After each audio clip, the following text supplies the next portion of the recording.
So, hello everyone, I am Vinod Singh and welcome to the current exam. तो SSC 2025 के लिए GK GS की PYQ series का lecture number 13 में आप सभी का स्वागत है। अगर किसी को पीडीएफ चाहिए, कोई टेलीग्राम की लिंक पूछ रहा था तो पीडीएफ चाहिए, डिस्क्रिप्शन में टेलीग्राम चैनल आप ज्वाइन कीजिए। वहाँ पे सारे नोट्स मिल जाएंगे आपके शुरू से लेकर आखिर तक की जो भी क्लासेस होंगी, तो आपको डेली की लेक्चर वहाँ पे पीडीएफ फॉर्म में मिल जाएंगे। ठीक है, बिल्कुल फ्री में है, तो आप ज्वाइन कर सकते हो। तो चलिए शुरू करते हैं। क्वेश्चन नंबर 1, 1945 में जब शिमला सम्मेलन आयोजित किया गया था, तब निम्नलिखित में से कौन ब्रिटिश भारत का वायसराय था। देखो, शिमला एग्रीमेंट वो अलग है, ठीक है, जो पाकिस्तान के साथ हुआ। ये शिमला सम्मेलन अलग है, इसमें भी पाकिस्तान का ही कुछ हाथ है, बट पाकिस्तान बना कैसे वो पता चलेगा आपको। ठीक है, तो चलो देखो, शिमला कॉन्फ्रेंस, ये आपके लिए इंपॉर्टेंट क्वेश्चन है। ठीक है, तो शिमला कॉन्फ्रेंस के बारे में करना है, तो अभी इसको छोड़ो, पहले रुक जाओ, यहाँ नहीं, पहले शुरू से करते हैं। पहले इनके बारे में भी देख लें, ये भाई साहब हैं कौन, लॉर्ड इरविन कौन है, इनके बारे में बताओ, इनके बारे में कुछ पता है आपको। तो ये तो आपको, अच्छा ये कब क्यों हुआ था ये तो आप जान ही लो, मतलब क्यों हुआ था, क्योंकि लॉर्ड बेबल साहब आए थे 1943 में। तो 1943 में लॉर्ड बेबल बने वायसराय। देखो, जब लिनलिथ रिटायर हुए तो बेबल को वायसराय बनाया गया, तो इन्हीं के काल में हुआ था। तो अब हम इनको देखेंगे, पहले हम करते हैं लॉर्ड इरविन को। ठीक है, लॉर्ड इरविन छोड़ो, इरविन को देखो। तो इरविन है 1928, इनका कार्यकाल क्या था, 1928 से 31। अब इस बीच में क्या क्या हुआ, आपने बहुत सारी चीज़ें देखी होगी। तो साइमन कमीशन देखा होगा, साइमन आयोग, जिसमें 7 के 7 ब्रिटिश लोग थे, तो इसका बहुत ही विरोध हुआ। ठीक है, तो ये आपको पता है, साइमन कमीशन को हो गया, 7 सदस्य थे, तो 7 सदस्य 7 ब्रिटिश मेंबर थे, भारतीय एक भी नहीं था, इस वजह से इसका बहुत ज़्यादा विरोध हुआ। तो इसके रिस्पॉन्स में क्या हुआ, इसके रिस्पॉन्स में हमें चीज़ें मिली। कौन सा, नेहरू रिपोर्ट। ठीक है, मतलब इन्होंने कहा, जब हमने साइमन कमीशन का विरोध किया तो अंग्रेजों ने कहा कि यार इतना ही दम है तुम में तो तुम खुद बना लो ना। तो इसके रिस्पॉन्स में नेहरू रिपोर्ट आई हमारी। तो ठीक है, तो नेहरू रिपोर्ट, अरे क्या लिख रहा हूँ, ठीक है, तो नेहरू रिपोर्ट आई। अब नेहरू रिपोर्ट किसने, जवाहरलाल नेहरू ने नहीं, इसको देने वाला कौन था, तो मोतीलाल नेहरू, उन्हीं के पिता ने। ठीक है, तो मोतीलाल नेहरू साहब ने नेहरू रिपोर्ट जारी की।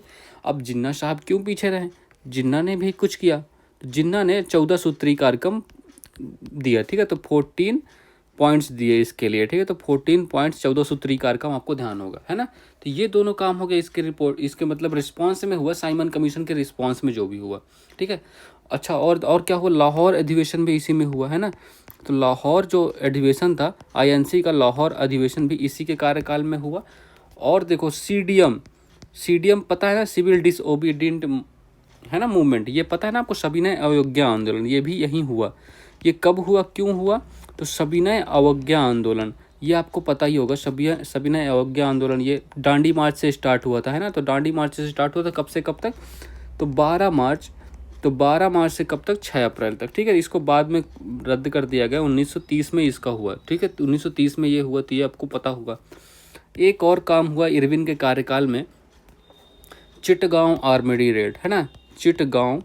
तो चिटगांव जो शस्त्रागार को लूट हुई थी ना, चित्रगांव शस्त्रागार लूट। ठीक है, तो शस्त्रागार की रेड डाली थी भारतीय क्रांतिकारियों ने। ठीक है, चिटगांव शस्त्रागार, इसमें किसने नेतागिरी की थी, मतलब कौन नेता था, सूर्यसेन। तो सूर्यसेन के नेतृत्व में हुआ था ये, सूर्यसेन। और ये बहुत फेमस किस लिए है, क्योंकि इसमें महिलाओं की भागीदारी बहुत रही। ठीक है, देखो 1930 में हुआ ये, 1930 में हुआ। इनमें कौन कौन सी महिलाएं थे, एक तो प्रीति लता हो गई, प्रीति लता का नाम ध्यान रखना। एक क्वेश्चन आता है कि आप चिटगांव शस्त्रागार से कौन सी महिला संबंधित नहीं है, ऐसे क्वेश्चन बनाता है। कल्पना भी इन्हीं से संबंधित है, इसी इंसिडेंट से संबंधित है। ठीक है, तो ये आपको ध्यान रखना है कुछ चीज़ें इसके बारे में। ठीक है, तो आपका इरविन हो गया। अब बेबल हम बाद में करेंगे, पहले करते हैं लिनलिथ को। ठीक है, क्योंकि बेबल से, चलो अच्छा ठीक है, रुको, लिनलिथ को ही कर लेते हैं। ठीक है, चलो पहले लिनलिथ को करते हैं, क्योंकि लिनलिथ के बाद ही बेबल साहब आए। तो लिनलिथ के बारे में, इनके बारे में कुछ ज़्यादा खास नहीं, बट जो भी है, क्योंकि इनका कार्यकाल कब तक रहा, 1943 तक, 1943 तक इनका कार्यकाल रहा। ठीक है, अगस्त ऑफर जो आया था, तो देखो 1939 में स्टार्ट हुआ था द्वितीय विश्व युद्ध, तो बहुत सारे ऑफर दिए जा रहे थे ब्रिटिशर्स द्वारा। तो एक तो अगस्त ऑफर हो गया, तो अगस्त ऑफर आया था, अगस्त ऑफर 1940 में। ठीक है, तो 1940 में अगस्त आया था। इसके रिस्पॉन्स में हमने क्या किया था, व्यक्तिगत सत्याग्रह। व्यक्तिगत सत्याग्रह, अब इसके प्रमुख नेता कौन थे बताओ भाई। व्यक्तिगत सत्याग्रह के जो प्रमुख नेता थे वो कौन थे? तो व्यक्तिगत सत्याग्रह के प्रमुख नेता थे विनोबा भावे। तो विनोबा भावे है ना, तो इनका नाम आपको ध्यान रखना। इनका नाम आपको एक चीज़ के और ध्यान रखते, भूदान आंदोलन है ना, भूदान आंदोलन, तो ये भी इन्हीं के द्वारा चलाया गया था। तो ये आपको इतना ध्यान रखना है, ठीक है। तो लिनलिथगो के बारे में बस इतना ही आपको पता होना चाहिए। एक और इसमें एक और चीज़ याद रखना, लिनलिथगो के कार्यकाल में ही, यहाँ पे जगह नहीं है यार, चलो कोई बात नहीं, चलो मैं थोड़ा आगे लिख देता हूँ, ठीक है। आ जाओ, यहाँ पे लिख रहा हूँ, ठीक है। तो यहीं पे लिख रहा हूँ। तो एक क्रिप्स मिशन भी आया इन्हीं के काल में, है ना, क्रिप्स मिशन। क्रिप्स मिशन भी आया, ठीक है। तो क्रिप्स मिशन भी हो गया, कब आया था ये? 1942 में क्रिप्स मिशन भी आया इन्हीं के कार्यकाल में। और फिर चलाया गया था क्विट इंडिया मूवमेंट, भारत छोड़ो। तो क्विट इंडिया मूवमेंट चलाया गया, क्विट इंडिया मूवमेंट हुआ, ठीक है। तो ये भी 1942, 8 अगस्त को 1942। लेकिन इसी के जस्ट रात में है operation zero hour. Operation zero hour में सबको बना लिया गया, सबको जेल में रख दिया गया, ठीक है। तो अब इतना हो गया, सब जेल में थे। इसी बीच आते हैं कौन? हमारे बेबल साहब, उधर उछलते कूदते आते हैं, ठीक है। तो लॉर्ड बेबल आते हैं। ये 1943 से इनका कार्यकाल स्टार्ट होता है, 1943 से इनका कार्यकाल स्टार्ट होता है। और इन्होंने मतलब जब इतना सब हो रहा था तो इन्होंने शिमला में मिलने को बुलाया कि आओ यार बात करते हैं, क्या चल रहा है तुम लोगों का। तो शिमला में कॉन्फ्रेंस की, शिमला में कॉन्फ्रेंस हुई, ठीक है। तो इसको लिखो, शिमला कॉन्फ्रेंस, यही है शिमला कॉन्फ्रेंस, ठीक है। तो शिमला में कॉन्फ्रेंस हुई, मिलने को बुलाया।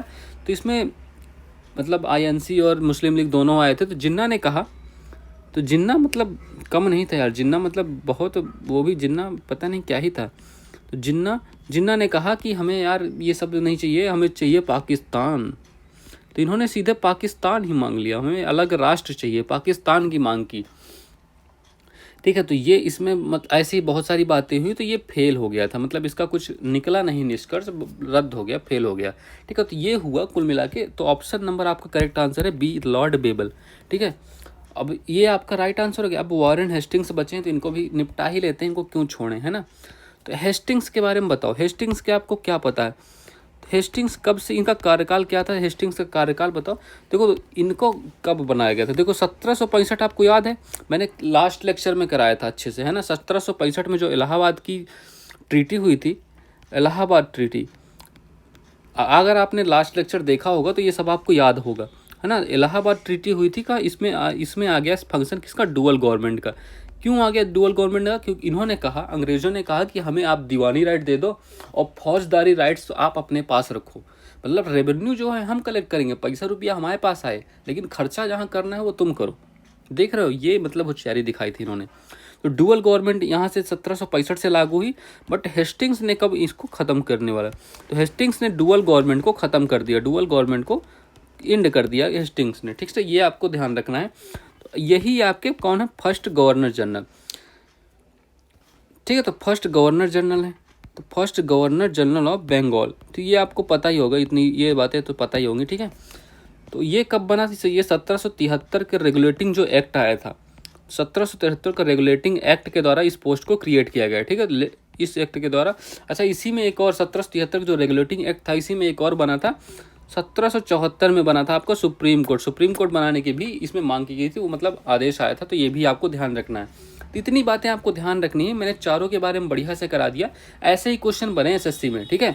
ये आपके SSC क्या, आपको जो भी स्टेट एग्जाम्स हैं या मतलब ये आपका पूछा जाता है यार, ये बहुत इंपॉर्टेंट टॉपिक है ना। तो SSC के आसपास जो भी एग्जाम है इधर उधर, सब एग्जाम्स आपका कवर करने वाली है ये क्लास। चलो क्वेश्चन नंबर 2, 2011 की जनगणना के अनुसार भारत का जनसंख्या घनत्व कितना है? देखो सेंसस 2011, ठीक है। तो सेंसस जो था आपको 2011 का। अच्छा, इसमें बताओ इसके हेड कौन थे और एक कौन से नंबर का था? पहली बार जनगणना कब हुई थी, पहली बार 10 की जनगणना कब हुई थी, तो ये सब बता दो आप, ठीक है। देखो इसकी तो हेड लिखो, पहले हेड लिखो। तो इसको डॉक्टर C चंद्रमौली, तो C चंद्रमौली द्वारा इसको हेड किया गया था, ये आपको पता रखना है, बहुत ही इंपॉर्टेंट है। और ये 15th नंबर की आपकी जनगणना थी, ठीक है। और इसकी थीम क्या थी? थीम भी आपकी इंपॉर्टेंट थीम थी, हमारा भविष्य, हमारी जनगणना हमारा भविष्य। तो हमारी जनगणना हमारा भविष्य, ये इसकी थीम हो गई थी, ठीक है। तो ये आपको इतनी बातें तो पता ही होंगी, आप याद होगा वो सब, ये सब, ठीक है। तो ये इतनी बातें आपको पता है। और पहली बार कब हुई थी जनगणना, अच्छा बताओ। तो पहली बार किसके कार्यकाल में हुई थी? फर्स्ट टाइम हुई थी 1872 में। तो 1872 में हुई थी, किसके कार्यकाल में? मेयो के कार्यकाल में, ठीक है। लेकिन पहली बार दशकी, तो फर्स्ट दशकी वाली जब कोई थी, तब दशकी वाली कब हुई, कब से स्टार्ट हुई दशकी जो अभी चल रही है? तो 1881 में। तब हमारे वायसराय कौन थे? रिपन साहब, लॉर्ड रिपन, ठीक है। तो ये ध्यान रखना, ये कुछ आपका पहले से आप इतना सब आपको पता ही है। अब करते हैं पॉपुलेशन डेंसिटी। पॉपुलेशन डेंसिटी मतलब जनसंख्या घनत्व। इसका मतलब क्या होता है? डेंसिटी का मतलब क्या हो, है ना? ये क्या मतलब? देखो, व्यक्ति प्रति वर्ग किलो, मतलब 1 वर्ग किलोमीटर का जो एरिया है, 1 वर्ग किलोमीटर का जो एरिया है, इसमें कितने लोग रहते हैं, ये आपकी डेंसिटी होती है, ठीक है। तो ये कितनी है भारत की? 382, ठीक है। ये 382 ऑप्शन नंबर डी मार्क करना। 382 व्यक्ति व्यक्ति प्रति वर्ग किलोमीटर, ठीक है। तो प्रति वर्ग किलोमीटर ये आपके जनसंख्या घनत्व हो गया। चलो, सबसे ज़्यादा जनसंख्या घनत्व कहाँ है ये भी लिख लो। तो देखो, स्टेट का लिखो और यूटी का लिखो, ठीक है। तो स्टेट और यूटी दोनों का लिखो। तो हाईएस्ट कहाँ है, तो हाईएस्ट कहाँ है और लोएस्ट कहाँ है, ठीक है। तो हाईएस्ट एंड लोएस्ट ये दोनों लिख दो। तो हाईएस्ट डेंसिटी कहाँ है, जनसंख्या घनत्व? तो ये आपका बिहार में है, स्टेट में, ठीक है। तो स्टेट में, बिहार में है। 1 वर्ग किलोमीटर में 1106 लोग रहते हैं। और जबकि यूटी में सबसे ज़्यादा कहाँ? तो दिल्ली में। बिहार का भी बहुत ज़्यादा गुना, बिहार का 10 गुना, ऑलमोस्ट 10 गुना, ठीक है। दिल्ली में कितना है? तो 1 वर्ग किलोमीटर 11,320 लोग रहते हैं। देख सकते हो दिल्ली में कितनी भीड़ है। अब स्टेट में सबसे कम कहाँ है? तो अरुणाचल प्रदेश में। अरुणाचल प्रदेश में कहाँ कितनी? 17 लोग रहते हैं। देखो, अरुणाचल प्रदेश में 17 लोग उतनी ही जगह में रहते हैं जहाँ दिल्ली में 11,320 लोग रहते हैं। आप इससे समझ सकते हो। और यूटी में सबसे कम कहाँ है? पुडुचेरी, ठीक है। तो पुडुचेरी ये पूछा नहीं जाता, बट फिर भी लिख लो। पुडुचेरी में कितनी है? 2547, ठीक है। तो 2547 है जनसंख्या घनत्व यहाँ का। तो ये आपको ध्यान रखना है। अच्छा, यूपी का भी लिख लो। यूपी में कितना है? यूपी का है 829 व्यक्ति पर वर्ग किलोमीटर, ये आपका यूपी का जनसंख्या घनत्व है, ठीक है। अच्छा, पॉपुलेशन बताओ। पॉपुलेशन कितनी थी? तो 2011 में पॉपुलेशन कितनी हो गई थी? तो 1.21, 121 करोड़ हो गई थी, है ना। 1.21, ये 2011 के अनुसार बता रहा हूँ मैं आपको, ठीक है। तो ये आपको ध्यान, ग्रोथ कितनी थी? तो ये आपको लिख लो पहले। डिकेडल ग्रोथ मतलब 10 की ग्रोथ क्या थी, डिकोडल ग्रोथ क्या थी, ठीक है। 10 की ग्रोथ और ईयरली एनुअल क्या थी, मतलब वार्षिक ग्रोथ क्या थी। तो एनुअल और 10 की दोनों बताना है आपकी ग्रोथ कितनी, ठीक है। तो ये आपको बताना है, ठीक है। तो डिकेडल कितनी थी? 17.7%, 17.7% से बढ़ रही थी। और एनुअल क्या थी?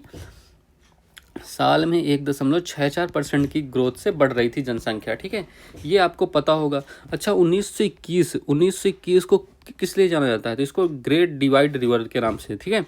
ईयर ऑफ ग्रेट डिवाइड लिख लो, महाविभाजन का वर्ष। इसके पहले तक तो ठीक थी, इसके बाद जनसंख्या ऐसे बढ़ी कि फिर कोई रोक ही नहीं पाया।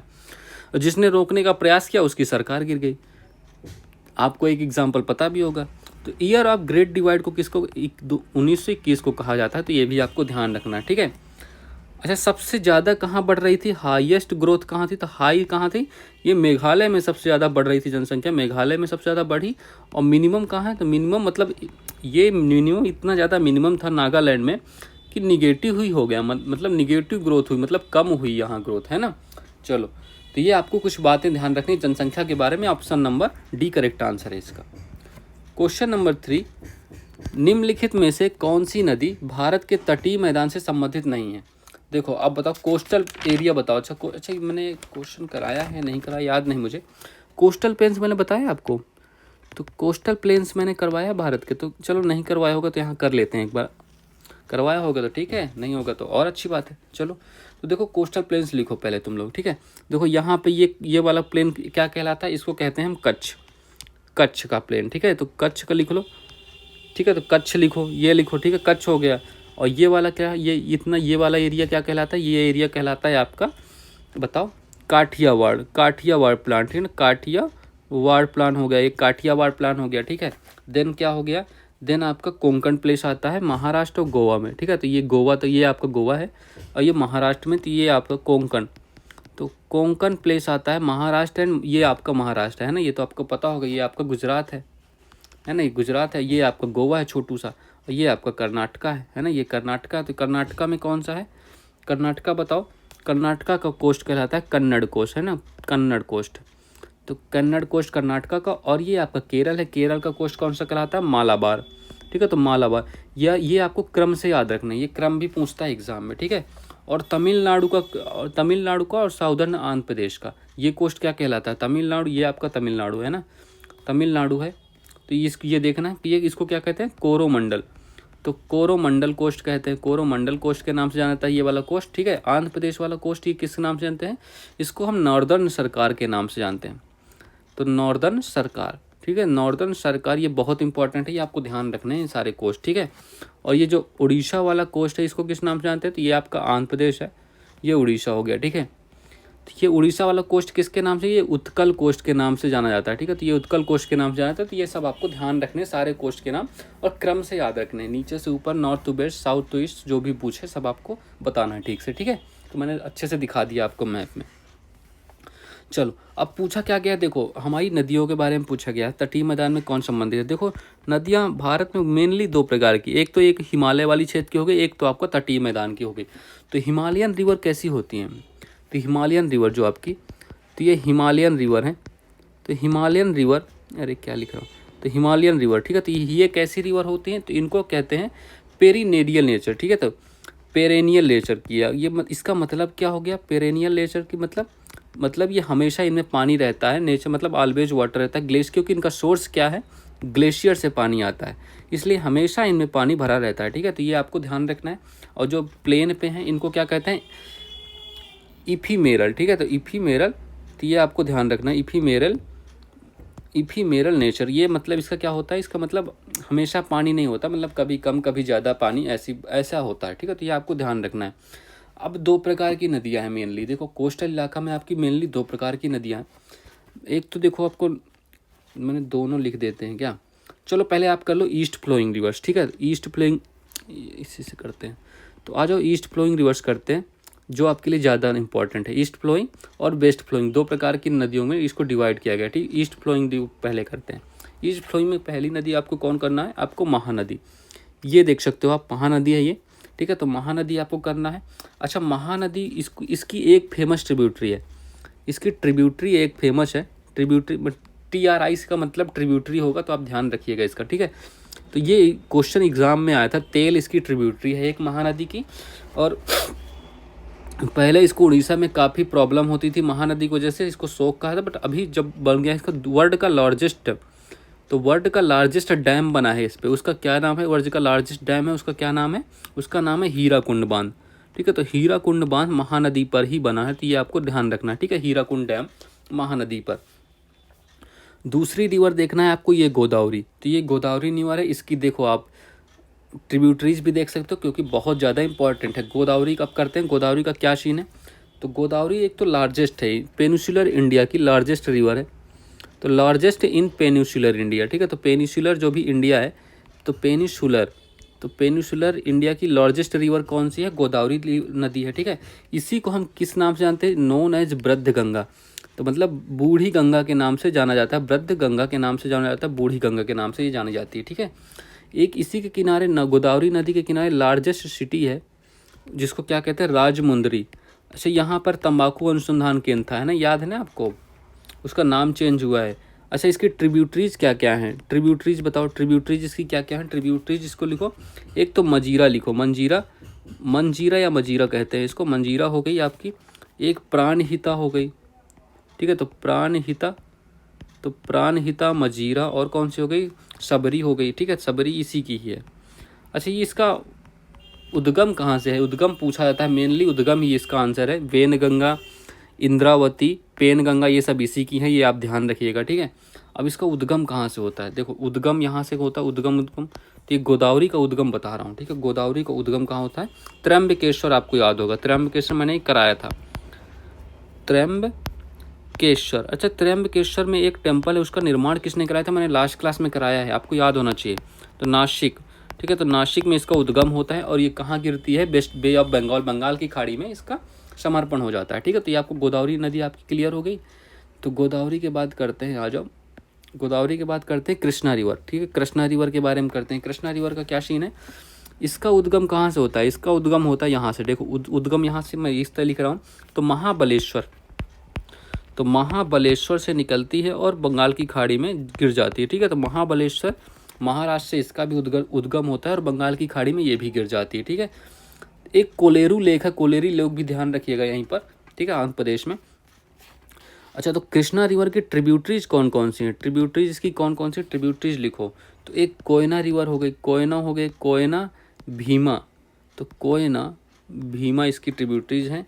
और मुनेरू, कोयना भीमा मुनेरू, ठीक है। तो मुनेरू इसकी ट्रिब्यूटरीज हो गई। और कौन से? मालप्रभा, यहाँ पर सब लिखो मालप्रभा।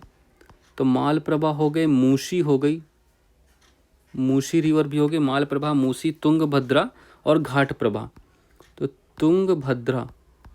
तुंगभद्रा एंड घाटप्रभा भी इसी की ही है, ठीक है। घाटप्रभा तो कृष्णा नदी की ही है, घाटप्रभा, ठीक है। तो कृष्णा नदी की ये सारी ट्रिब्यूटरीज हो गई इंपॉर्टेंट, जो आपसे एग्जाम में पूछा जा सकता है। और फिर आपको एक देखना है कावेरी रिवर। कावेरी रिवर भी आपकी इंपॉर्टेंट है। ये कहाँ से निकलती है? ये निकलती है, आपको मैं यहाँ पे लिख देता हूँ, ब्रह्मगिरी हिल से, ठीक है। तो ब्रह्मगिरी पहाड़ियों से निकलती है कावेरी नदी आपकी, ठीक है। तो ये आपको ध्यान रखना है। और ये भी बे ऑफ बंगाल में जाके गिर जाती है, ठीक है। कर्नाटका ब्रह्मगिरी की हिल से निकलती है, ये आपको ध्यान रखना है। इसी को हम क्या कहते हैं? इसको हम कहते हैं दक्षिण की गंगा। तो कावेरी को कहते हैं हम दक्षिण की गंगा, ठीक है। दक्षिण की गंगा कहते हैं कावेरी नदी को, ये आपको ध्यान रखना है। इसकी ट्रिब्यूटरीज कौन कौन से हैं? इसकी ट्रिब्यूटरीज लिखो, एक हेमावती हो गई, काबनी हो गई, अरे क्या लिख रहा हूँ, ठीक है। तो हेमावती लिखो, काबनी हो गई, हेनावती, काबनी, और कौन सी हो गई? हेमावती, काबनी हो गई। और हेरंगी भी एक रिवर है इसके, हेरंगी, तो हेरंगी भी हो गई। और कौन सी हो गई? और सुवर्णमती एंड अमरावती भी इसी की रिवर है ना।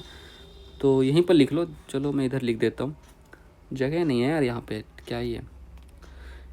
एक अच्छा, भवानी रिवर भी इसकी बहुत ही फेमस ट्रिब्यूटरी, भवानी, ठीक है। तो भवानी रिवर भी लिखो। सुवर्णवती भी लिख लेना। और अमरावती, सुवर्णवती और अमरावती भी कावेरी की ही ट्रिब्यूटरीज हैं, तो ये सब ध्यान रखिएगा, ठीक है।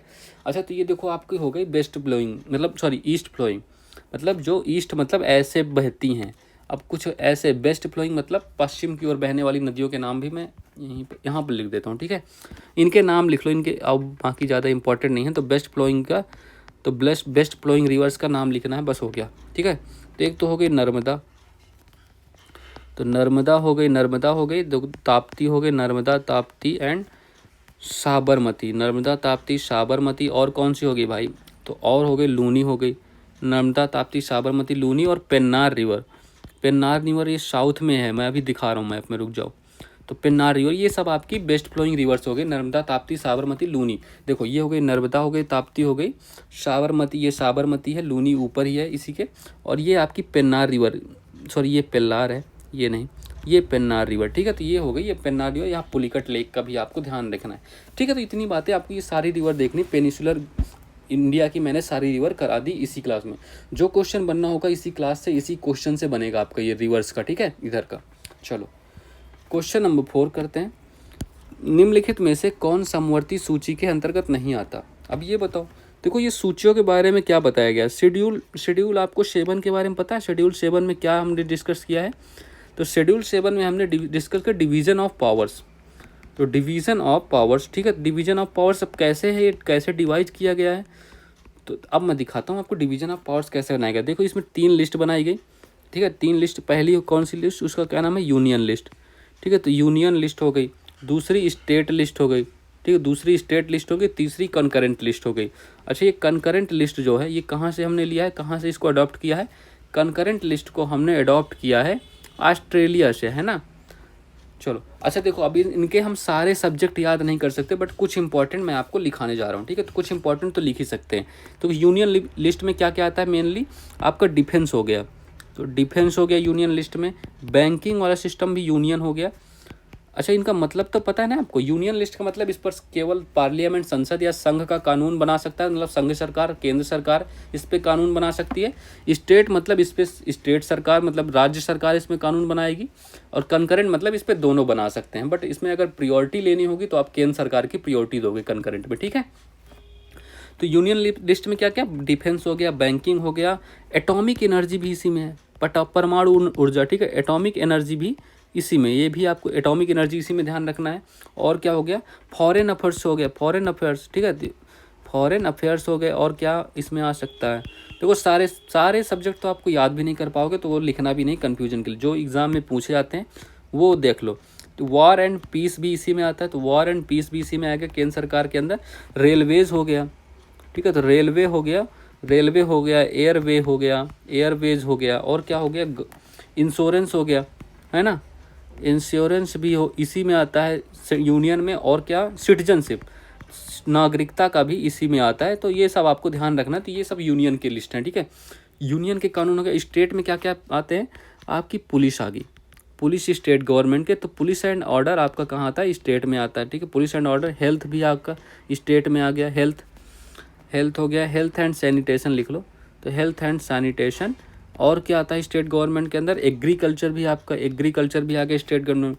फिशिंग भी आ गई, ठीक है, तो फिशिंग कल्चर। और गैम्बलिंग मतलब जुआ खेलना, तो गैम्बलिंग एंड बेटिंग इसी में आ गया स्टेट गवर्नमेंट में, ठीक है। और बरियल ग्राउंड्स, ठीक है, तो ये सब आपके स्टेट गवर्नमेंट में आते हैं, ठीक है। तो बरियल ग्राउंड्स ये आपको स्टेट गवर्नमेंट के लिए ध्यान रखना है। कंकरेंट लिस्ट में क्या क्या आता है, तो कंकरेंट लिस्ट में लिखो, कंकरेंट लिस्ट में आपका एजुकेशन हो गया, तो एजुकेशन हो गया, और क्या हो गया, और वेट एंड मीजर्स, ठीक है, तो वेट एंड मीजर्स भी हो गया, नाप तौल, ठीक है, तो वेट एंड मीजर्स ये भी हो गया।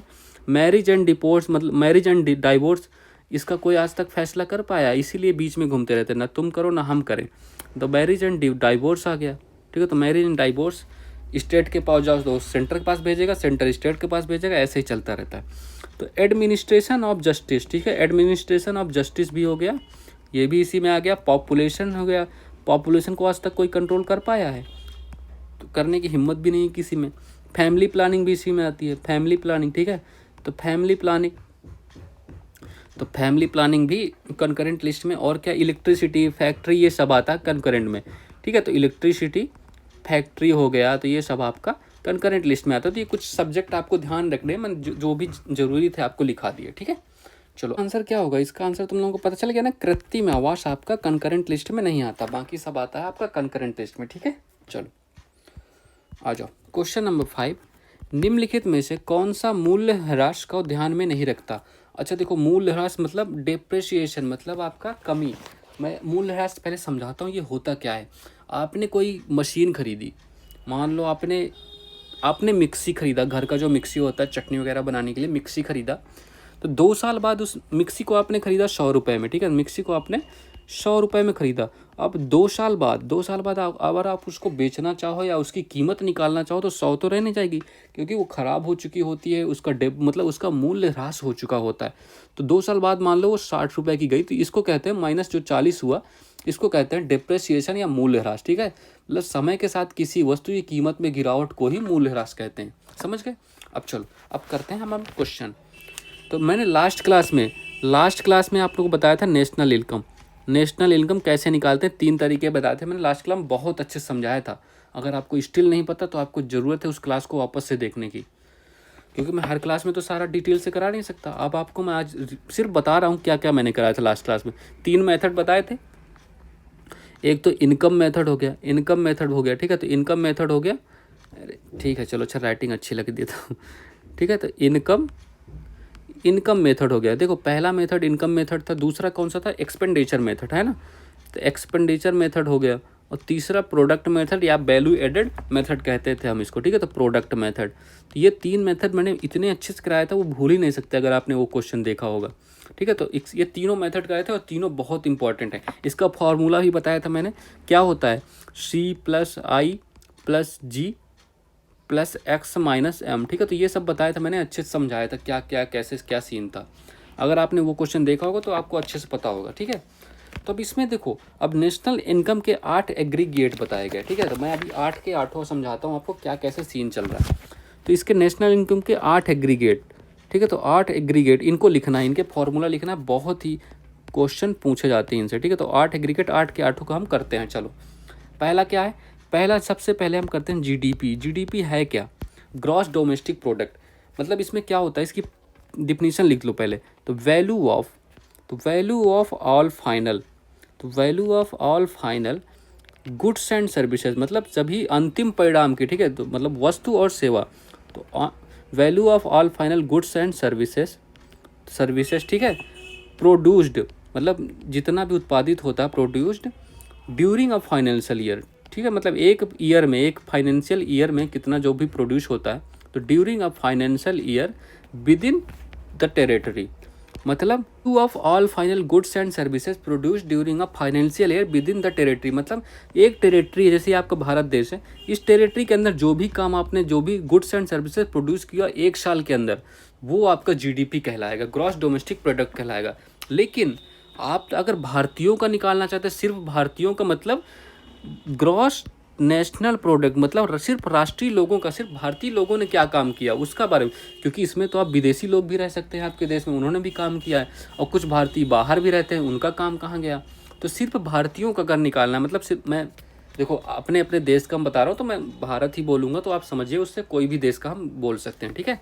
तो जीएनपी उसको कहते हैं। जीएनपी मतलब देखो जीडीपी तो आपका ऐड होगा, जीडीपी माइनस मतलब जीडीपी प्लस लिखो, प्लस क्या कहते हैं, NFIA। अभी NFIA क्या है सर, ये तो हमने सुना ही नहीं, कभी सुना है आपने? बिल्कुल सुना है। इसका क्या मतलब होता है, इसका फुल फॉर्म लिखो ना, समझ आ जाएगा। तो net factor income from abroad, ठीक है, तो मतलब विदेश से आई हुई नेट आय क्या है, इसका क्या मतलब हुआ, इसका मतलब हुआ भारतीय जो विदेश में है, तो भारतीय जो विदेश में है उनके द्वारा आई आय माइनस विदेश जो भारतीय में है, विदेशी जो भारत में है उनकी जो आय है उनको माइनस करना है। तो ठीक है, ये आपको समझना है, इससे हम ग्रॉस नेशनल प्रोडक्ट निकाल लेंगे, ठीक है। ये दो एग्रीगेट हो गए आपके। अब हमें क्या करना है, अब हम डेप्रिसिएशन को देखना है। अब हमें डेप्रिसिएशन भी आ रहा है हमारा, ठीक है।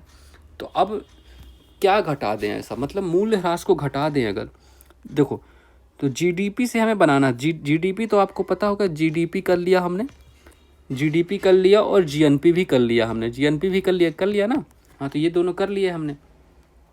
अब हम करने जा रहे हैं कौन सा, क्या करने जा रहे हैं, तो हम करने जा रहे हैं एनडीपी, ठीक है, एनडीपी। अब ये एनडीपी क्या है, नेट डोमेस्टिक प्रोडक्ट। नेट जैसे ही नेट वर्ड आता है तो इसका मतलब क्या होगा, आपका जीडीपी तो है ही, जीडीपी से आप मूल्यह्रास हटा दो, ये जो मूल्यह्रास मतलब जो भी मूल्य की हानि हुई, डेप्रिसिएशन हुआ, उसको हटा दो, तो ठीक है।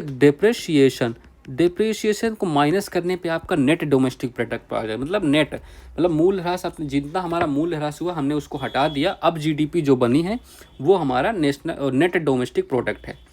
अब नेट डोमेस्टिक प्रोडक्ट, इससे हम एनएनपी भी निकाल सकते हैं। एनएनपी क्या हो गया,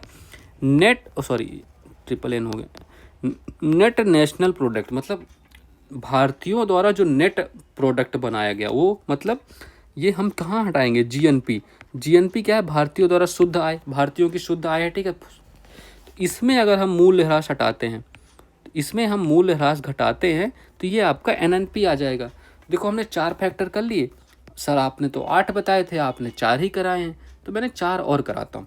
अब देखो आपको 2 सीन होता है, एक मार्केट प्राइस होता है, मार्केट प्राइस आपने सुना होगा, मार्केट प्राइस, और दूसरा क्या होता है, फैक्टर प्राइस या फैक्टर कॉस्ट के नाम से भी जानते हो आप, ठीक है। अब ये दोनों होते हैं। तो मार्केट प्राइस में मतलब मार्केट में क्या वैल्यू है, तो मार्केट में क्या रेट चल रहा है, मार्केट में क्या प्राइस है, तो इससे हम इसको कैलकुलेट करके हम मार्केट प्राइस पे निकालते हैं। फैक्टर प्राइस मतलब क्या क्या फैक्टर यूज हो रहे हैं, मतलब क्या क्या फैक्टर हैं, तो फैक्टर की वैल्यू, फैक्टर्स की वैल्यू ऐड होती है, तो फैक्टर उनका प्राइस अगर ऐड करते हैं तो वो फैक्टर प्राइस हो गया। अब जो हमने निकाला नहीं, ये सब हमने मार्केट प्राइस पे कैलकुलेट किए, चारों हमने मार्केट प्राइस पे कैलकुलेट किए हैं। लेकिन अब मार्केट प्राइस से हम फैक्टर प्राइस कैसे बनाते हैं, मैं वो आपको बताता हूँ। अगर आपको मार्केट प्राइस है एमपी है, इससे अगर हम नेट इनडायरेक्ट टैक्स घटा दें, ठीक है, तो नेट इनडायरेक्ट टैक्स अगर हम घटा दें इससे, तो आपका क्या बन जाएगा, फैक्टर कॉस्ट, ठीक है, फैक्टर कॉस्ट आ जाएगा, समझ गए। अगर नेट इनडायरेक्ट टैक्स क्या होता है, MP minus net indirect tax क्या होता है, आप इनकम टैक्स, तो इनकम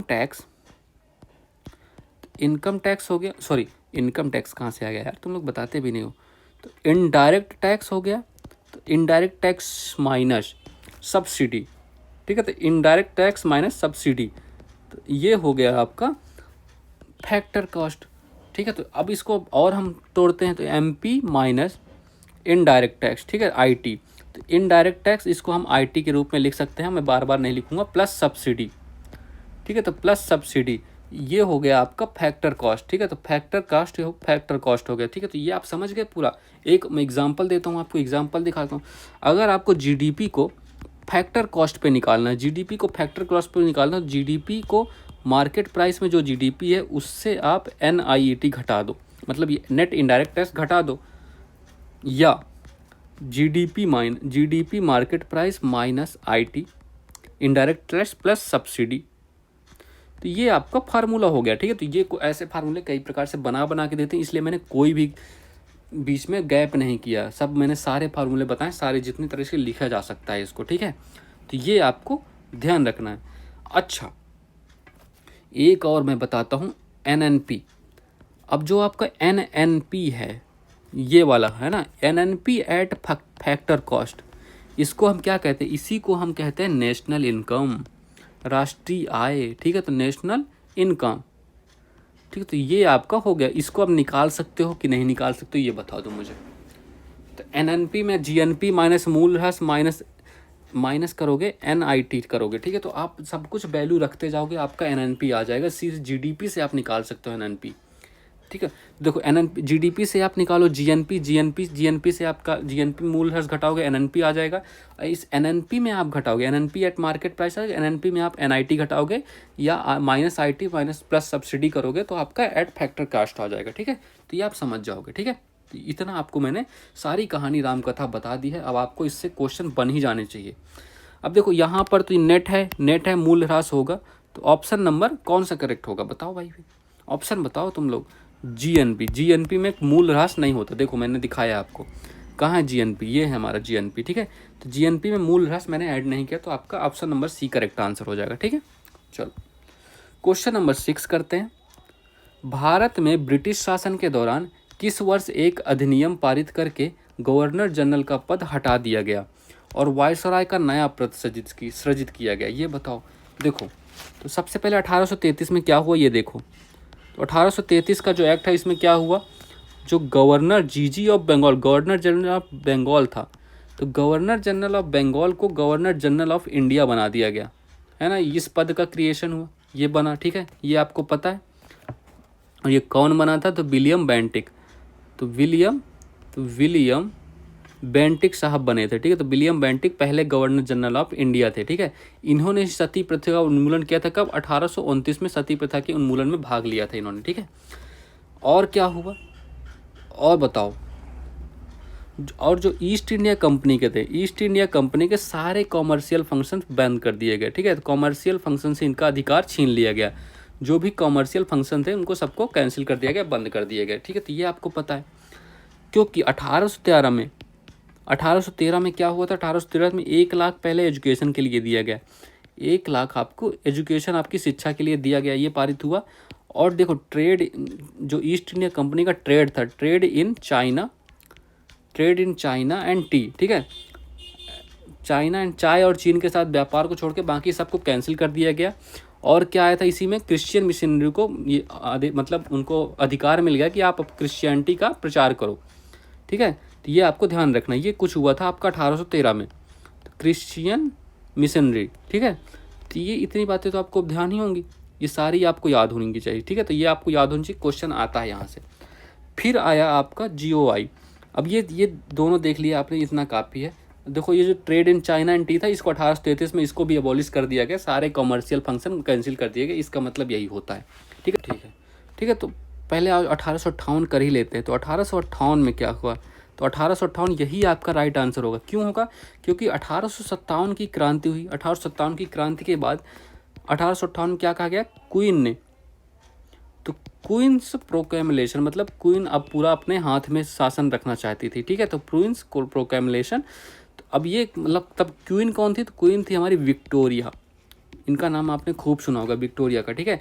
इसमें क्या हुआ, ईस्ट इंडिया कंपनी को ख़त्म कर दिया गया, एबॉलिश कर दिया गया, ईस्ट इंडिया कंपनी को जो भी थी इसको एबॉलिश करके, और क्या बना दिया, जो आपका गवर्नर जनरल ऑफ इंडिया था उसको वायसराय ऑफ इंडिया कर दिया गया, वायसराय, ठीक है। तो वायसराय ऑफ इंडिया बनाया गया।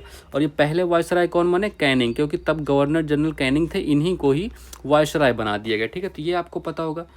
इसी में एक नई पोस्ट निकाली गई, सेक्रेटरी ऑफ स्टेट, भारत सचिव के नाम से निकाली गई, सेक्रेटरी, तो सेक्रेटरी ऑफ स्टेट, ठीक है। तो सेक्रेटरी ऑफ स्टेट ये नई पोस्ट निकली।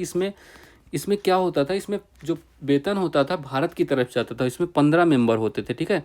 तो 15 मेंबर, ये पोस्ट निकाली गई 15 मेंबर की, ठीक है। ये भी आपको ध्यान रखना है, ठीक है। और इसमें एक पील कमीशन भी बना, 1858 में एक पील कमीशन बनाया गया। इसमें क्या कहा गया कि जो इंडियन आर्मी का कंपोजिशन है उसको सही करने के लिए, तो इंडियन आर्मी, इनको डर लग गया था, इनको ये डरने लगे थे इंडियन आर्मी का कंपोजिशन से, क्योंकि मतलब इसमें भारतीयों की कम से कम भर्ती हो, ना वो सीखेंगे लड़ना ना लड़ेंगे। तो इंडियन आर्मी का जो कंपोजिशन है उसको सुधारने की बात कही गई थी, ये भी आपको ध्यान रखना है। और 1853 में क्या होता है, एक क्वेश्चन लिख लो, 1853 में हुआ था, तो ये ऑप्शन नंबर सी मार्क कर लेना आप लोग। 1853 में ओपन कॉम्पिटिशन चालू हुआ। ओपन कंपटीशन किस चीज़ के लिए, सिविल सर्विसेज के लिए, ठीक है। तो सिविल सर्विसेज के लिए ये आपको ध्यान रखना है, ठीक है। सिविल सर्विस, अरे क्या लिख रहा हूँ, तो सिविल सर्विसेज के लिए ओपन कंपटीशन 1853 में चालू हुआ था। इसीलिए इसको सिविल सर्विसेज के फादर किसे कहा गया है, तो फादर कहते हैं हम कॉर्नवालिस जी को, ठीक है। तो कॉर्नवालिस, ठीक है। तो कॉर्नवालिस को सिविल सर्विस के फादर कहते हैं। इन्होंने ही 1793 में क्या लॉन्च किया था, परमानेंट सेटलमेंट, है ना, याद है ना ये सब आपको, ठीक है। तो ये आपको ध्यान रखना है इतना। अब चलो 1935 की भी इसमें जिक्र है, तो मैं ये भी करा देता हूँ थोड़ा सा। तो 1935 को जानने के लिए आपको पहले GOI 1909 करना पड़ेगा। ये सब मैंने कराया था पिछली क्लास में अच्छे से आपको, अब आपको याद नहीं है तो मतलब रिवीजन सही से हो नहीं रहा आपका। तो इसमें क्या बनाया गया था, सेपरेट इलेक्टोरेट, ठीक है। तो देखो, गवर्नमेंट ऑफ इंडिया एक्ट 1909 में सेपरेट इलेक्टोरेट बनाया गया मुस्लिमों को लिए। इसीलिए जो सांप्रदायिकता के जनक किसे कहा गया, फादर ऑफ कम्युनलिज्म, किसके जनक, किसको, मिंटो को, ठीक है। तो ये आपको ध्यान रखना है, इतनी बात हो गई इसमें, ठीक है। ये आपको इतना ध्यान रखना। तो इसको किस, मिंटो को कहा गया, मॉर्ले मिंटो सुधार के नाम से जाना जाता है, तो ये आपको पता ही है। तो मिंटो को बताया गया सांप्रदायिकता का जनक, ठीक है। अब 1919 में क्या हुआ, 1919 में इसको एक्सटेंड कर दिया गया, और सिखों वगैरह के लिए भी आ गया ये, मतलब सेपरेट, सब के लिए अलग अलग निर्वाचन ही बन रहा है, ठीक है। जिसको एक्सटेंड किया गया, और डायरकी लाई गई, मतलब डायरकी का मतलब क्या, द्वैध शासन, ठीक है, डायरकी। तो ये कब आया, डायरकी कब आई, कहाँ आई, तो डायरकी आई 1919 में। द्वैध शासन कहाँ, सिर्फ प्रोविंसेस पे आई, ये मतलब आपकी जो प्रोविंसेस थे उन पे द्वैध शासन लागू किया गया।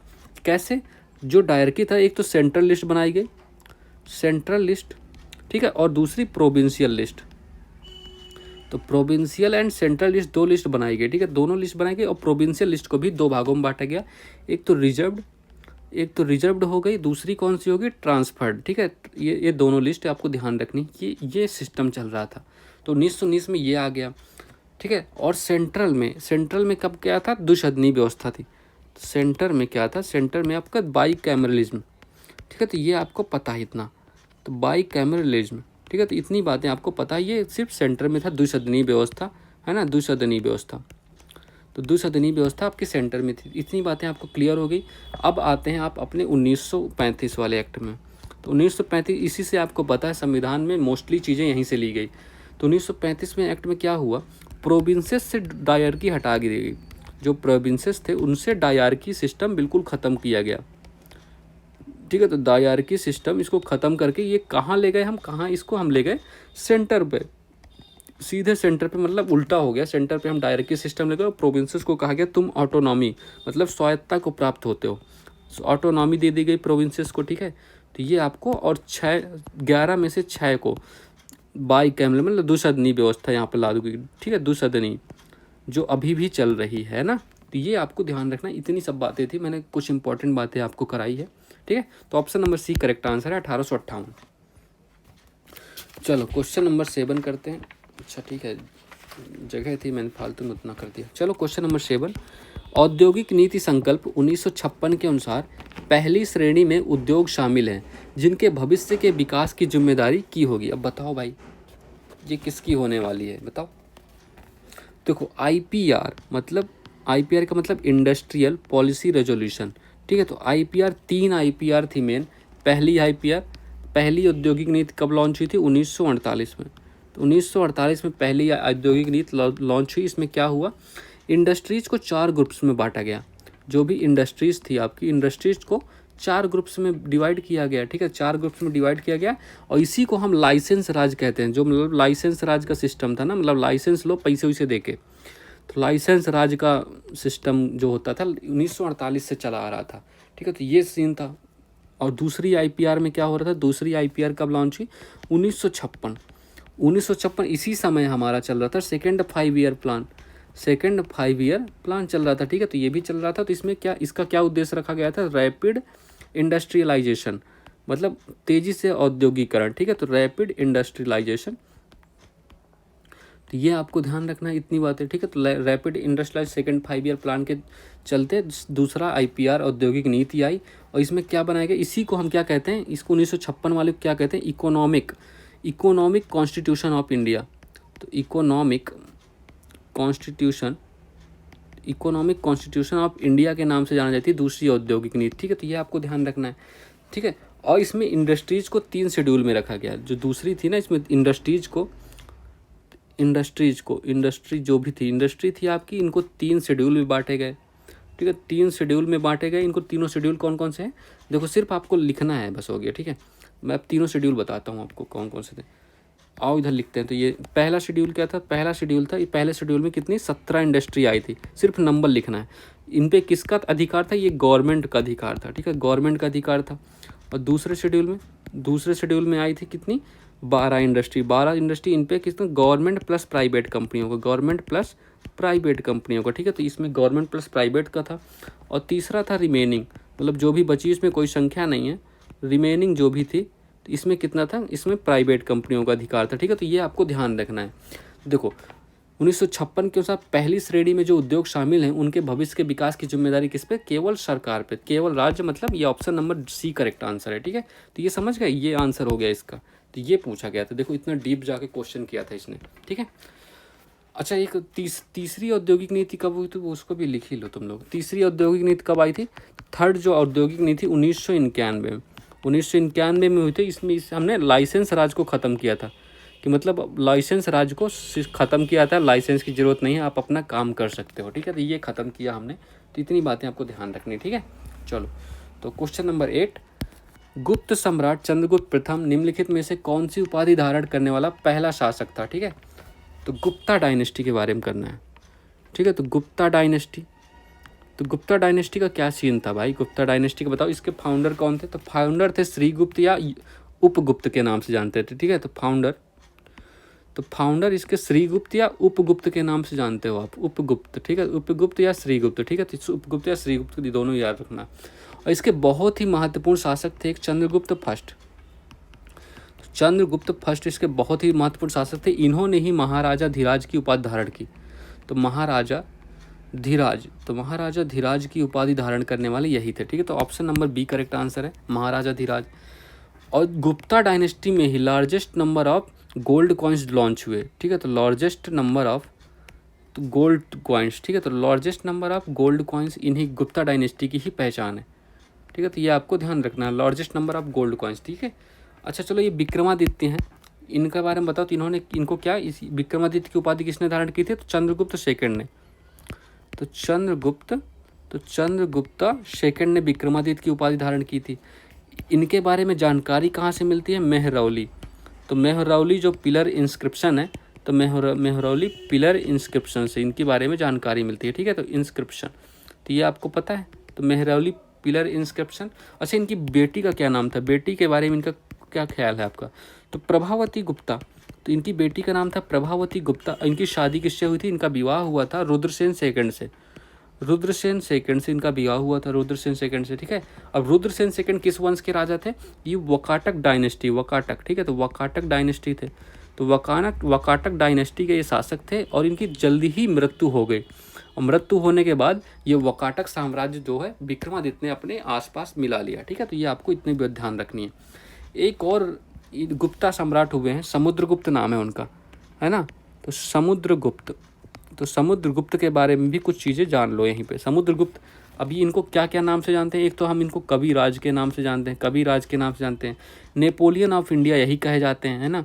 तो नेपोलियन ऑफ इंडिया, तो नेपोलियन ऑफ इंडिया कौन जाने जाते हैं? नेपोलियन ऑफ इंडिया के नाम से जाने जाते हैं समुद्रगुप्ता। ये बीना बजाते थे, ये आपको पता है, बीना बजाते हुए इनके सिक्कों पे भी इनकी जानकारी मिलती है। और प्रयाग प्रशस्ति इन्हीं के काल में मिलती है। प्रयाग प्रशस्ति किसने लिखा था? तो प्रयाग प्रशस्ति लिखने वाले कौन थे? हरिसेन, इनके दरबारी कवि थे। तो हरिसेन, ठीक है, तो हरिसेन इनके दरबारी कवि थे, इन्होंने ही ये लिखा था। प्रयाग प्रशस्ति भी ध्यान रखना है, ठीक है। अच्छा, एक भीतरी पिलर उल्लेख शिलालेख मिलता है, भीतरी पिलर शिलालेख, ये किससे संबंधित था? भीतरी पिलर शिलालेख ये किससे संबंधित था? ये संबंधित था आपका स्कंदगुप्त से, ठीक है। तो स्कंदगुप्त से संबंधित था। तो ये पूछे जाते हैं ऐसे क्वेश्चन, इसलिए मैं बता रहा हूँ। और इन्हीं से संबंधित एक और जूनागढ़ का शिलालेख भी था, ये तो आपको मैंने पढ़ाया है, जूनागढ़ वाला, है ना। जूनागढ़ का शिलालेख भी इन्हीं से संबंधित था। तो ये आपका हो गया। अच्छा, नालंदा विश्वविद्यालय किसने बनवाया था? नालंदा। तो नालंदा विश्वविद्यालय बनवाने वाला कौन था? तो कुमारगुप्त फर्स्ट, ठीक है। तो कुमारगुप्ता फर्स्ट ने नालंदा विश्वविद्यालय बनवाया। तो ये भी आपको ध्यान रखना है, ठीक है।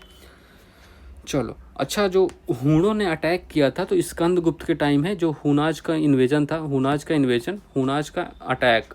तो सबसे पहले अब ये क्वेश्चन आता है अगर कि हूणों ने किसके काल में अटैक किया, तो वो स्कंदगुप्त थे। स्कंदगुप्त ने अच्छे से इनको संभाल लिया था, ठीक है।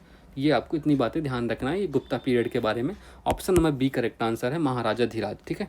चलो, क्वेश्चन नंबर 9, भारतीय संविधान के निम्नलिखित में से कौन सा अनुच्छेद भारत के नियंत्रक एवं महालेखक परीक्षक से संबंधित है? देखो, कैग, इस पोस्ट के बारे में जानते हो, कैग। देखो, इसको संविधान में पार्ट 5 में, ठीक है, पार्ट 5 से संबंधित है। और चैप्टर कौन सा? चैप्टर भी 5वां, ठीक है। तो पार्ट 5 चैप्टर 5वां। कौन से आर्टिकल से कौन से आर्टिकल? तो आर्टिकल 148 से 151, ठीक है। तो ऑप्शन नंबर कौन सा करेक्ट है? बी। तो 148 से 151 तक ये संबंधित है। और इसको सिंगल मेंबर्ड बॉडी है, मतलब बेचारे अकेले हैं, सिंगल मेंबर्ड हैं, ठीक है। तो सिंगल मेंबर्ड बॉडी है एक और इस, अच्छा, सिंगल मेंबर बॉडी कैसे? जैसे आपका चीफ इलेक्शन कमीशन है, CEC, चीफ इलेक्शन कमीशन में, इसमें क्या है, एक आपका मुख्य आयुक्त होता है, 2 सदस्य होते हैं, 1+2 सिस्टम है इसमें।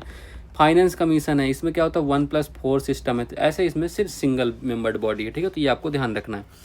इसके हेड कौन होता है बताओ? इसके हेड, अच्छा, इसके हेड को हम क्या कहते हैं? इसको हेड कौन करता है ये बताओ यहाँ, ठीक है। तो हेड करने वाला कौन है? हेड करने वाला कौन है? तो Indian audit and account department, ठीक है। तो इंडियन,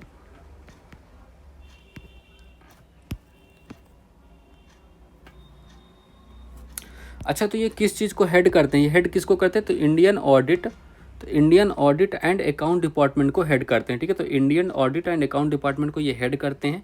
इन्हीं को हम गार्जियन ऑफ पब्लिक पर्स कहते हैं। मतलब जो गार्जियन होते हैं, तो गार्जियन ऑफ पब्लिक पर्स के नाम से जाने जाते हैं, पब्लिक पर्स, ठीक है। तो ये आपको ध्यान रखना है, पब्लिक पर्स के नाम से जाने जाते हैं, ठीक है। तो गार्जियन ऑफ पब्लिक पर्स इन्हीं को कहते हैं।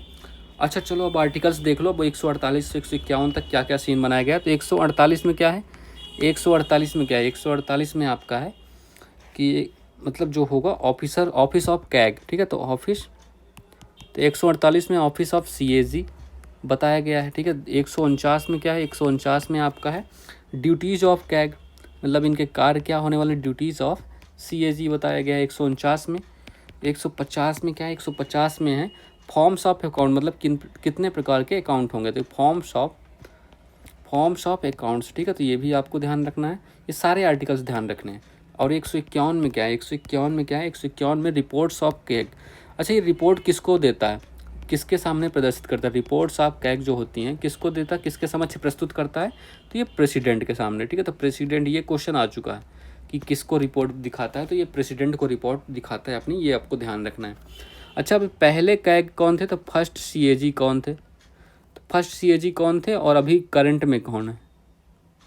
तो फर्स्ट CAG थे आपके, बताओ कौन थे? तो first CAG B Narhari Rao, तो V नरहरि राव, ठीक है। तो V नरहरि राव थे पहले COG। और अभी करंट में कौन है? करंट में GC गिरीश चंद्र मुर्मू, ठीक है। तो GC गिरीश चंद्र, तो गिरीश चंद्र मुर्मू अभी आपके करंट में कैग हैं, ठीक है, तो ये इनका नाम आपको ध्यान रखना है, ठीक है। तो जीसी गिरीश चंद्र मुर्मू, ओके। चलो क्वेश्चन नंबर 10 करते हैं। जनगणना 2011 के अनुसार, अच्छा मैंने ऑप्शन मार्क किया ना, हाँ ठीक, चलो। तो जनगणना 2011 के अनुसार ग्रामीण क्षेत्रों में गरीबी रेखा से नीचे रहने वाले लोगों का अनुमानित प्रतिशत कितना है, ये बताओ। तो देखो जनगणना के दूसरा क्वेश्चन है शायद आज की क्लास में, है ना। चलो देखो ओवरऑल गरीबी कितनी थी, तो ओवरऑल जो गरीबी थी आपके, तो ओवरऑल गरीबी कितनी थी 21.9%, ठीक है। तो 21.9% ओवरऑल गरीबी थी, जिसमें रूरल में, तो रूरल में क्या सिस्टम था और अर्बन में क्या सिस्टम था, दोनों देख लो। तो रूरल में क्या सिस्टम था, रूरल में था आपका 25.70%, ठीक है। तो 25.70% रूरल में था, अर्बन शहरी इलाकों में कितना था 13.7%, ठीक है। तो ये आपको ध्यान रखना, तो इसका आंसर हो जाएगा ऑप्शन नंबर डी, ठीक है। तो ये हो गया। अच्छा जो इस्टीमेशन था, पहला इस्टीमेशन किसने दिया था, फर्स्ट जो इस्टीमेट किया था गरीबी, तो इस्टीमेशन, तो फर्स्ट इस्टीमेशन किसके द्वारा किया गया था बताओ, सबको पता है आपको। तो grand old man of India, क्या नाम है उनका, grand old man of India, इनका नाम क्या है बताओ भाई, ओल्ड मैन ऑफ इंडिया, तो दादा भाई नेहरूजी, ठीक है। तो ये हमारे थे, कौन थे, दादा भाई नेहरूजी, ठीक है। तो ये इन्हीं का नाम है grand old man of India, तो दादा भाई नेहरूजी, ठीक है। तो ये आपको ध्यान रखना है। तो दादा भाई नेहरूजी का नाम याद रखिएगा। इन्हीं ने एक राष्ट्रगोपतार रचना की थी, ठीक है। राष्ट्रगोपतार, ये क्वेश्चन पूछा गया था कई बार, तो राष्ट्रगोपतार इन्हीं की रचना है, ये आपको ध्यान रखना है। और इन्हीं ने पॉवर्टी ऑफ, ये भी लिखो, poverty and un British rule in India, ठीक है। तो ये इनकी बुक है, तो poverty and un British rule in India, ठीक है। इन्हें ड्रेन थ्योरी देने का इन्हीं को श्रेय मिलता है, un British rule in India, ये आपको ध्यान रखना है। तो इन्होंने ही ड्रेन थ्योरी दी थी, ठीक है। तो ये भी आपको ध्यान रखना, ड्रेन थ्योरी मतलब जो अंग्रेज लोग पैसा लूट रहे थे ना भारत से, उसके बारे में बताया था इस ड्रेन थ्योरी में, कि कैसे पैसा ये लोग लूट के ले जा रहे हैं। चलो so that's all for this class. I think आपको पर्याप्त समझ में आ गया होगा आज की क्लास देख के, ठीक है।